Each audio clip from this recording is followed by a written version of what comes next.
And now we have another speaker from UK. His name is Habib Khan, and he is managing director of his company Consultant Limited. So let's see, he has a presentation on critical network infrastructure, obviously, and then after his presentation, we are going to have a panel discussion on the same topic on critical network infrastructure.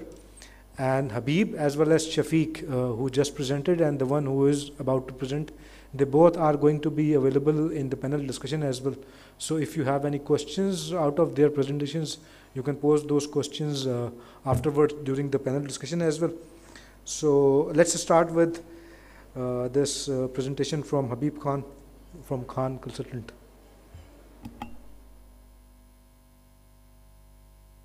Why is it important to protect critical national infrastructure? We'll take a quick look at CNI-related attacks and incidents. I'll give a brief overview of what some nations are doing and what international standards are available. And then I'll finish by taking a look specifically at the UK's approach to protecting CNI. This slide shows some of the typical sectors that play an important part in national infrastructure. Things like chemicals, communications, defence, energy are just some of those sectors. And so national infrastructure are those facilities, information, people, networks and processes that are necessary for a country to function and upon which daily life depends. Parts of national infrastructure are especially critical. Those elements deemed critical are those where loss or compromise could result in major detrimental impact on the availability, integrity or delivery of essential services and result in significant loss of life or casualties. Or it results in significant impact on national security, defence or the functioning of the state. Today, cyberspace lies at the heart of modern society. It impacts our personal lives, our businesses and our essential services. A secure online environment has become essential to governments, which are providing an ever-increasing number of online services to citizens and businesses as part of major national digital services transformation programs. The ability to conduct online activities securely is becoming central to the delivery of public and commercial services and communications. This has meant that CNI has increasingly become the target of cyber attacks. You may recall the Petya ransomware attack that hit airlines, hospitals, banks and utilities around the world, causing them to shut down their computer systems. The global WannaCry ransomware attack, which closed part of the UK's National Health Service, causing it to run some services on an emergency-only basis. The Mirai malware created botnets on IoT devices to launch a massive distributed denial-of-service attack that disrupted US internet traffic. Last year, you may remember New Orleans in the United States declared a state of emergency when a cyber attack forced the shutdown of the city's government computers. In India, a cyber attack on a nuclear power plant resulted in a data breach. And in the Western United States, a cyber attack on an electrical grid affected the grid control center and several small power generation sites. And a cyber attack on electrical supply utilities in Johannesburg in South Africa led to the loss of electrical supply to residents and business. So what are some of the trends that will shape cybersecurity in the CNI landscape? Well, data breaches are likely to continue for as long as personal and organizational data remains a valuable commodity. Sensitive data of CNIs in the wrong hands can lead to losses and disruptions to normal life. Then there are the many critical infrastructure technologies that are based on legacy IT and OT systems, which are often poorly secured, posing serious risks and ultimately national security issues. Stopping the exploitation of these by cyber attackers will play an important role in the cybersecurity of CNI. There's also the increasing reliance on virtual infrastructure and a move away from physical redundancies. And with more and more devices getting connected to the internet, what we call IoT, every day without basic security controls being implemented, then the attack surface only serves to grow larger. To deal with these threats, an ever-growing number of governments are providing support to their CNI organizations. Countries are taking different approaches.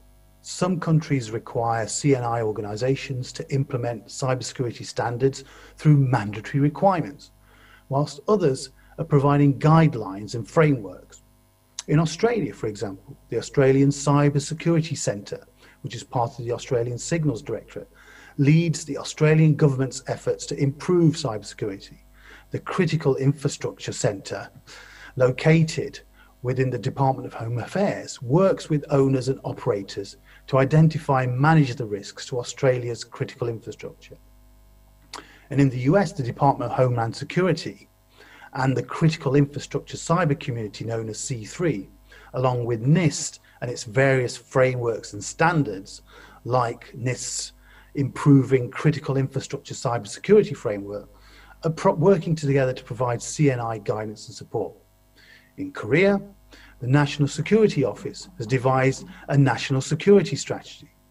And in Malaysia, the country's national cybersecurity policy has identified ISO 27001 as the baseline standard for information security and has enforced it across critical sectors through a directive.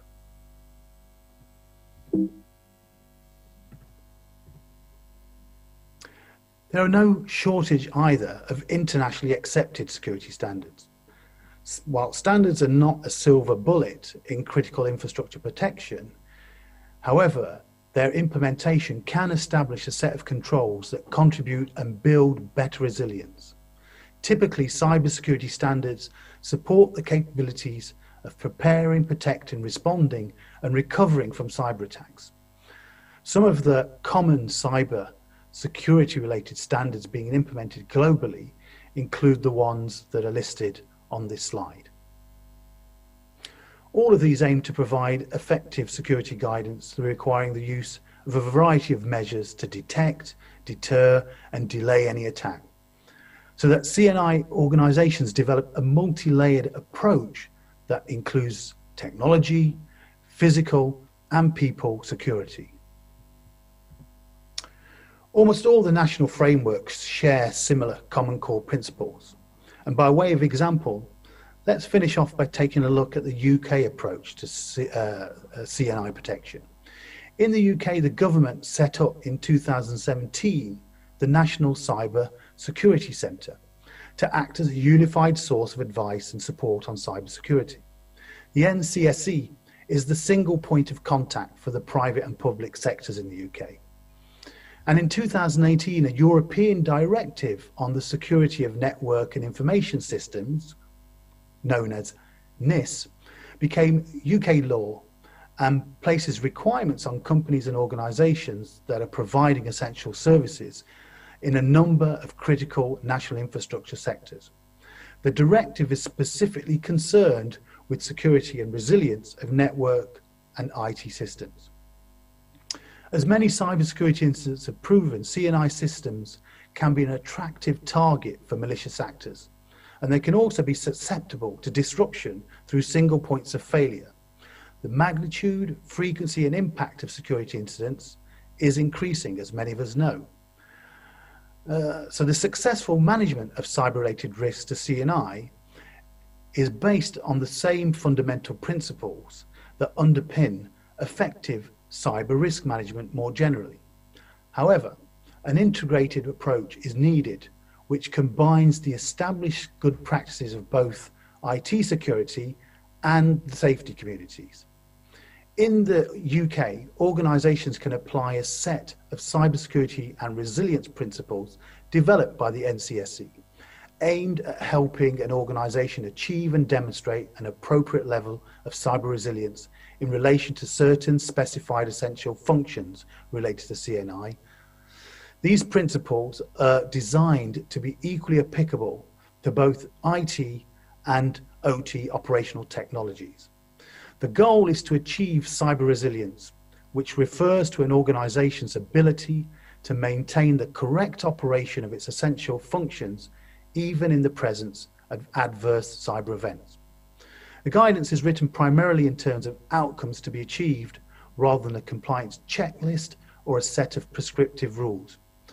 A principle-based approach, if consistently used to guide decision-making, will then collectively result in a desirable end state and is a more effective way of driving improvements in cybersecurity. The NCSC recommends that its principles and guidance are used in the following way by organizations performing essential functions. First of all, to understand the principles and why they are important, and interpret the principles for your organization. Then compare the outcomes described in the principles to your organization's current practices and use the guidance to inform the comparison.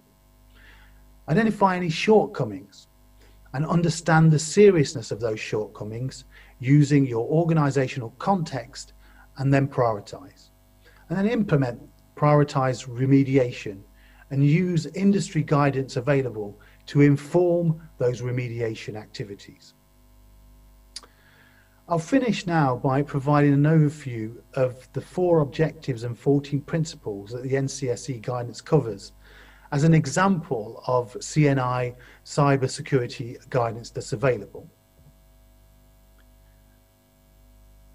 So the first objective, Objective A, is around managing security risk. This objective requires an organization to ensure that it has appropriate organizational structures, policies, and processes in place to understand, assess, and systematically manage security risks to the network, and that the information systems supporting those essential functions. This objective is supported by these 4 principles that you see on governance, risk management, asset management, and supply chain. The second objective is around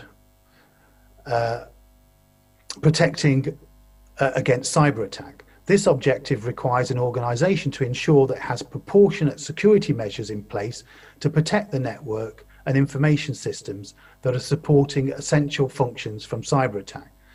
The objective is supported by 6 principles: service protection policies and processes, identity and access control, data security, system security, resilient networks and systems, and staff awareness and training. The third objective is to do with detecting cybersecurity events.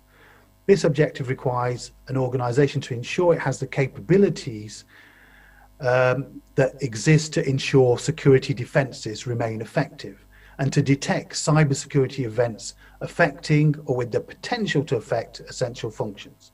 And this is supported by 2 principles: security monitoring and proactive security event discovery. And then the 4th objective is around minimizing the impact of cybersecurity incidents. And this objective requires an organization to ensure it has capabilities to minimize the adverse impact of a cybersecurity incident on the operation of essential functions, including the restoration of those functions where necessary. And this objective is supported by 2 principles: response and recovery planning and lessons learned from objectives. So although this is the UK framework, almost all the national frameworks share similar common core principles that outline good practice and that are generally applicable to CNI organisations across all key sectors. So I'll end my talk there and I'll thank you for listening.